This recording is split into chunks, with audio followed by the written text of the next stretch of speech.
Watty Thompson is an artist from the Ottway Ranges in Victoria, and he has just released his self-titled debut album, which is an epic collection of songs that dig deeply into the trenches of life and which are ultimately, I found, life-affirming. And I'm really looking forward to talking to him about the album. Hi, Watty. G'day, Sophie. Good, thanks. How are you going? I'm very well, thank you. And I'm wondering, I'm going to plunge straight into it and ask you, what was the first song you wrote for the album? That's a good one. There's a couple of musical ideas on that I've had for probably 13 or 14 years. All right. So it's an old collection of music, but all lyrics have been written over the last handful of years. So musically probably like the motives from Coming Home. I've had for a very, very long time. And also the music for On Your Shoulder I've had for about 13 years. But I think the first song I completed lyrically was A Revolving Lament. With the song about wanting to give the grog away. Yeah. I've probably had that one for a good 7 years or something. And so do you tend to write music first before lyrics? It's a bit of both. I think so. Though I've probably generally got the musical ideas first, and then I'll have a story that I want to put into a song, and I'll choose the music that I've already got that suits it. Or sometimes they come at the same time. But I'd say a lot of the time for this album, I probably had musical ideas first before they were paired with the stories. So did you start your musical life? I was going to say start life. That's a bit dramatic. Did you start your musical life playing an instrument rather than writing songs or being a singer? Yes, I sure did. I've been playing in bands for years and spent most of my kind of early adulthood and all of my 20s and living in the big smoke and playing in rock and roll bands, which I contributed mainly kind of guitar riffs and musical ideas to. So, and it's probably only later in life I've really taken my hand to being a lyricist. I've always kind of written poetry and mucked around a bit, but it's the last several years I've really knuckled down on it. But and the same with singing. I've sung the occasional BVs in other bands, but I've never had a proper crack. I remember my old man telling me when I was a kid, I never sung as a kid, and he said, "Look, you don't have to have a singer's voice. They look at people like Bob Dylan. They're not the greatest singers, but as long as you can tell a story." So I kind of went with that when I started singing. I've never considered myself a proper singer. Well, I've got to say, I think you do have a singer's voice though, because you're excellent at expressing nuances within the songs and finding different shades within them. So maybe it's not like a Frank Sinatra singer's voice, as in like that kind of range or tone, but it's definitely a very effective voice. Thank you kindly. They've definitely gotten stronger in the last couple of years of playing these Watty shows. Probably come a long way from when I first presented these songs to friends around campfires. Yeah, right. So if it's a long way to the top of your What a Rock and Roll, is it a longer path to release your own music under your own steam? It's a huge path. This has been such a proud period of time having this been released to the world. It's been such a journey. So much work goes in from the time that they were written until the album's signed off on, and then all the hard work that goes in between, getting the music heard and getting the name and the word out there. It's a hard slog to get things seen and heard these days. So a lot of work and a long journey, and now it's just the beginning of a journey as well, because the release just marks the record existing. Yeah. And now the next journey begins of getting it into people's ears. Yeah. I was listening to it and noticing, not because the songs felt too long, but just noticing, looking at the track listing, that a lot of these songs are longer than the typical radio friendly length of song, but at no point did I think that any song was too long. So that made me think about your instincts as a storyteller for knowing when to start, when to end, but also understanding that arc of beginning, middle, and end. And you said that you've written quite a bit of poetry.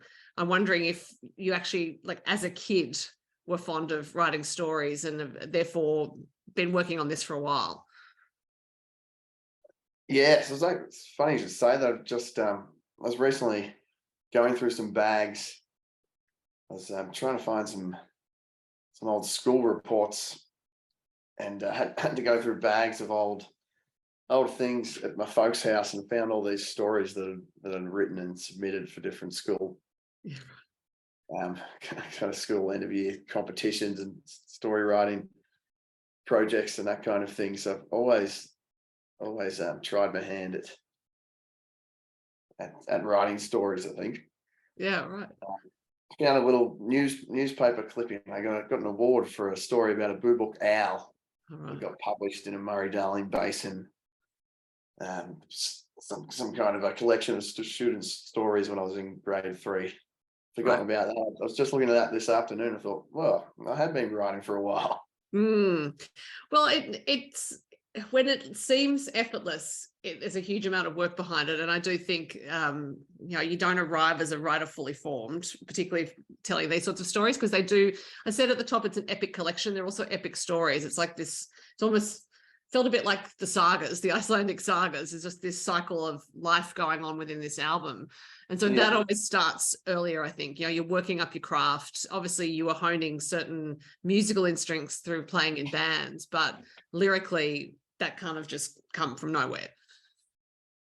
Like I said, I guess try my hand in it early years, but I found it to come pretty natural, because all of the stories on the record are first hand. So it's kind of just writing about kind of life experiences and lessons learned so far, but then putting them into relatable lyrics, because most of the themes covered and are things that most people will go through. So written as a way of me to process my own thoughts after things have happened, but also written in a way that and I hope that they might help others while listening, if you happen to be listening at the time that you're going through something similar. Yeah. I found that in some of the songs there's you admitting to what might be called failings in the context of the songs, that it's things where you feel like you're not doing them completely right, but there's absolutely no self-pity. It's just honesty. And so I'm wondering, when you're writing that lyric, whether you ever veer towards self-pity and kind of rein yourself in, or is it just that process of writing the lyrics and being really honest with yourself that gets it out onto the page and into the song? I think just complete honesty. Never going down the path of self-pity. Going, songs like Jenny, which is written about a lot of people in this country, blokes especially, being shithouse at expressing their emotions, and they've in turn been no good at supporting their loved ones through tough times, because they never learn to express their own stuff, let alone help someone through theirs. And that was written at a point in my life when I was made to realize that I wasn't the best. I'd been there with words for loved ones when they needed it. So it was written as a bit of a self-critique, but then written in a hopeful way as well, acknowledging that I can get better at this. And now that I know that it's not my strong point, I can start working on it. Well, of course, you could have taken the critique another way. You could have just been really upset and thought, I'm not changing myself for anything. But it is interesting that you did take a think, oh, okay, well, this is an opportunity to change things. Yeah, life's about learning things and exciting growth. We never stop growing and developing into better people. I think so. More you can learn that things you need to better about yourself, the better, I reckon. And that's probably the theme, or one of the themes in the song "The Only Heart I'm Breaking Is My Own," which is about your nature. And you state it right up the top of the song. It's about the fact that you've been kind to others, but not as kind to yourself. I'm wondering if creating music is a way to stop breaking your own heart. Definitely. I think music's great for a lot of things, but I think writing and performing music is very therapeutic. Mm-hmm. And that song, like I was saying, that song, my own biggest critic, my own harshest critic, and always have been. But writing that was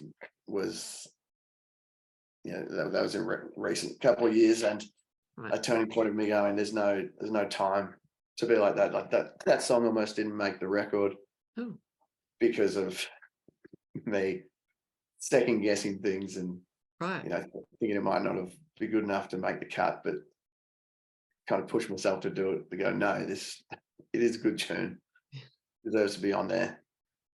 Put it out as a single and people enjoyed it. So I sometimes have to remind myself of that song. Right.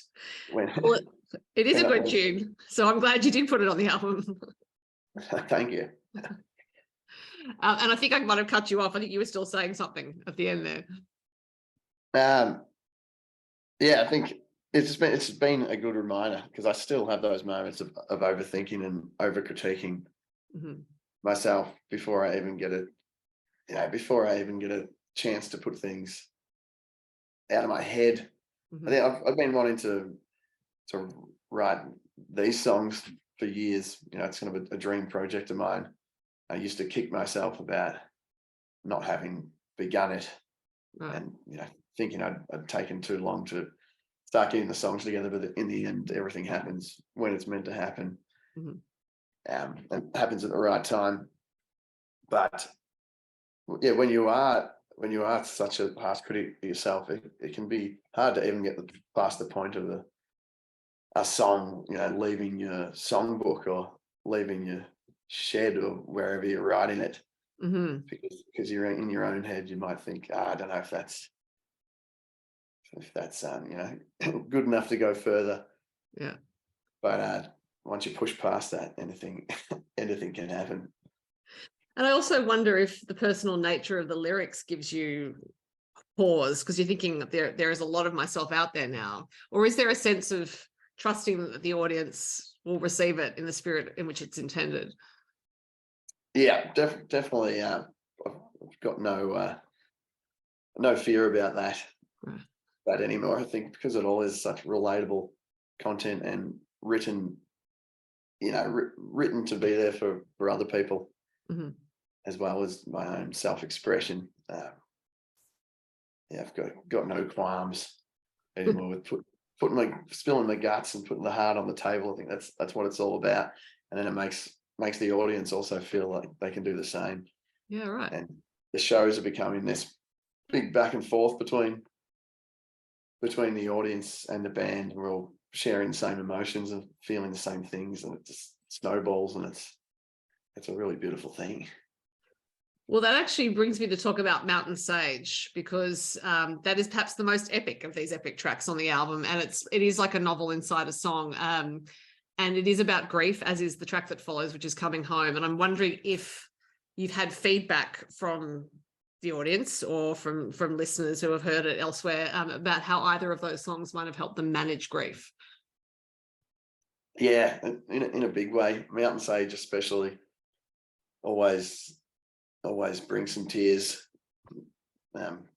from audience members, and had plenty of feedback. People saying that it's helped them through moments of grief, but also on the other end, people who kind of folks are still around, making them realise that, plenty of times I've been told that people have ran out of a show after crying and gone straight to calling their mum to tell them that they love them. And maybe it's made some people realize about cherishing moments while they still have them as well, because there's a little bit of that in that song as well, not taking moments for granted and not realizing until it's too late. Not that you should have those regrets after you lose someone, but coming home always hits hard. Hits hard as well. So definitely, when I first started playing these Watty shows, I'd sometimes finish on one of those 2 songs. Right. And I was quickly made to realize that it wasn't the best way to do things. You need to go through those emotions with someone. You need to bring them back up afterwards and shake it off. So we might play them towards the end of a set, but we always finish with a couple of party numbers in the end to bring everyone back up, and they'll feel like we're happy again. But it's a roller coaster of an album, and then the show becomes a bit of a roller coaster of emotions as well. Yeah. You have your fun songs, and then you got the real hard hitting emotional ones, and everything in between. Well, sorry, go on. No, so you go. I was going to say that I think it's also the power of the way you've written them, that their meaning is extremely clear. So it's and again, there's no self-pity in either of them, as in you're not there saying, woe is me, I've lost people, feel sorry for me. It's actually it's paying homage to the people who have gone in both of those songs, I think. Yeah, absolutely. I've been it's really been heartwarming how much they've been kind of hitting home, and in a good way. And it's really nice to hear that it's making people feel and think, and I think that's what it's all about. Yeah. And you talked about those songs, Mountain Stage in particular, reminding people to not take things for granted. But I think that's a theme of the album as well, because you write about the natural world in the beauty that surrounds you, and there's a real sense of not taking that for granted, of appreciating every minute. I think that's in a few of the songs. And so I'm wondering, as you go about your day, are you someone who has your eyes and ears open to the details of life? What the trees look like, what the sun shines like, just the stories that might happen by passing someone on the street. Often I also need to remember to listen to the words that I've written. I live out down the southwest. There's beautiful environment, but still manage to get caught up in the busy lifestyle. I guess because I'm working so hard to push the music that it takes a lot of hours of behind the scenes work and admin, and way too much technology than I'd prefer to be using, and it's easy to get caught up in it. And that song was written as a reminder to everyone to take those moments in life, step away from the bullshit, and remind ourselves how lucky we are to be living in this beautiful place, and how lucky we are to be living in general. So just have a moment here and there to take a deep breath and have a look around. So I still get plenty of those moments down here, but often I have to remind myself to do so, because like everyone, it's easy to get caught up in the fast-paced lifestyle that we live in. But sorry, go on. Yeah, those moments can be taken at anywhere at any time. So we just need to remind ourselves to do so. And I'm wondering also if being in nature unlocks you creatively, because going for a walk amongst trees is one way a lot of people report that, they kind of free their mind and ideas come. So for you, did moving out of Melbourne to where you're living now actually, did you notice more songwriting happening or more creative activity? 100%. This we wouldn't be sitting here talking right now if that move didn't happen. Right. That's 100% believe that. So it's from I guess from Northern Victoria originally. I'd started a little bit of songwriting when I was young before I moved to Melbourne. Then moved to Melbourne and was just flat out playing in bands and being caught up in the noise of living in Melbourne, I guess. And I'd penned a small handful of these Watty numbers before leaving town. But that decision to move, which ended up falling about 6 weeks before the world shut down as well, which was Wow. good timing. Getting back out to the country and then having that space and that time really led to the following of this dream. Mm-hmm. And 100% couldn't have done it in the noise. Is there a particular spot you like to go to if you're feeling, well, maybe you never feel creatively blocked, but if you actually are sort of needing a bit of a rejig, is there a particular spot you like to go to? A majority of this album was written in a little round mud hut with a pot belly fire on a property that my darling Bertha and I were living on up until about a year ago. That we still up the road and we still visit it. So that little mud straw bale hut, where a lot of it was recorded and quite a bit written in as well. Mm-hmm. One of my favorite places. There's another little hut down in the southwest, on like kind of further down the coast, past Lavers Hill. That's we're lucky enough to have access to. It's an over 100-year-old sandstone hut in a little valley on the Fierce south coast. That's a great little hideaway as well that I plan to get down to this July. Right. Where things have been very, very busy, and I'll still be busy for a while, but planning on taking a month off in the middle of the year to just go down and get a chance to complete some songs. Mm-hmm. There's quite a few sitting there ready to sign off on, which I'm sure we'll have to think about putting together at some point. I got to not get ahead of myself too far because this first album's only just coming out, but I can't stop the brain from ticking, and I would have loved a bit of time to just step away from it all and go finish some songs in a shack. Yeah. But yeah, some very ideal spaces down here to get the job done. You said you're about to be busy. Well, you're going to be busy for a while, and that is because you are going on the road to doing a few gigs in New South Wales, one in Queensland. I saw. So I'm wondering if there are any in particular you're looking forward to, or you're looking forward to them all. Looking forward to them all. There's 5 left. We just did the big bush dance down here at Estonian House in Brunswick West, which was the one and only Victorian show in the end for the album run. That was incredible. It was a real dream vision come to life. But all 5 looking forward to in New South Wales. Been lucky enough to be introduced to a bit of an audience in Sydney. Been up there a couple of times now through friends up there, Caitlin Harnett and Andy Gollage. And some other mates up there. So we're doing our first ticketed show in Sydney at the Vanguard, which is a beautiful little kind of theatre vibe band room.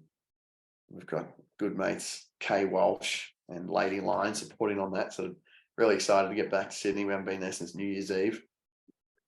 And Wollongong will be good as well. First time playing La La La's, and it's just down the road from Thirroul, where Cheating Hearts Records is based, to put out the record. So that'll be a special one. And then for years I've been wanting to have a beer, sit at the front bar and have a beer at the Eltham Hotel up in Eltham, New South Wales. And we've lined up a show a couple of times and it hasn't quite happened. So finally getting to have one off the wood at the Eltham, which we've got a bit of a Jumper Jack Williams is up there, a good old mate of mine, and we've already got a bit of a community up there, so I can't wait to finally visit. Mm-hmm. After Sydney, I should also mention the Tumut River Brewing Company. Tumut is the original hometown of the Crichtons, I believe, William Crichton. It's from there. His brother Luke's moved back there. Great little brewery, and a great little stop off on the way home from Sydney. And then, of course, the debut visit to Brisbane and a stop off at the Bearded Lady.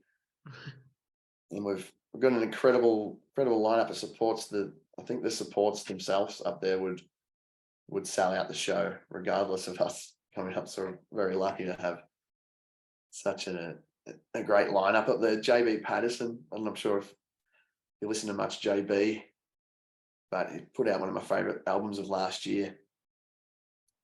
Springtime is Coming. And another good friends band, Camping, and also Suicide Country Hour. So that's going to be a huge night up in. Would sound like that's a 4-band bill. So yes, the Tumut brewery seems to be getting a lot of great bands lately. So I would imagine there's quite an audience that's built up in that town now for music. Yeah, it seems that way. A lot of good stuff going through it. And I love that little towns around the place have these music communities building. And you hear stories from decades ago, like the 90s.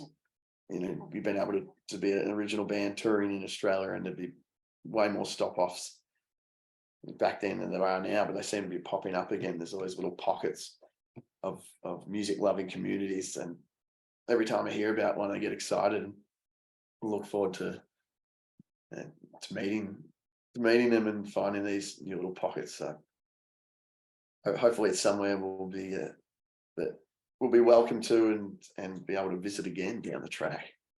And you will have some vinyl with you, I think, because I saw on your social media that you took some delivery of vinyl records. Yes, I've sold out of my share of them, but there's no vinyl, no vinyl on the road. No, I'll be restocking when I meet up with my good friends at Cheat and Heart Records. Once we make it up to New South Wales, they'll gladly restock me, which is good. It's a beautiful. I'll just grab one that's down here.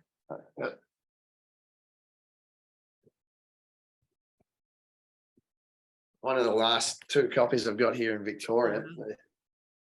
We couldn't fit it on one record, so it's a big heavyweight double. Oh, it deserves to be a double, I think. Again, epic album.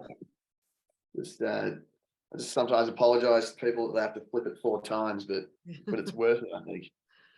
I concur with that assessment, Watty. And I'm going to let you go because I've had you talking for a while, but it is such a great album, and I know I'll be playing it for a long time and also thinking about it when I'm not playing it, because it has this way of getting in with its stories and the way you present them. So I'm sure live it will be just as special for people, and I'll put the tour dates in the notes for this. So, they can go to your website, I'm sure. Thank you very much. Whereabouts are you? Up in New South Wales? I'm in Sydney. Okay, you have to come down to the Vanguard if you're free on June 2nd. I will be checking my diary, I can assure you, because I love the album. Congratulations, and great to talk to you. Thanks very much. Thanks for having me. Thanks.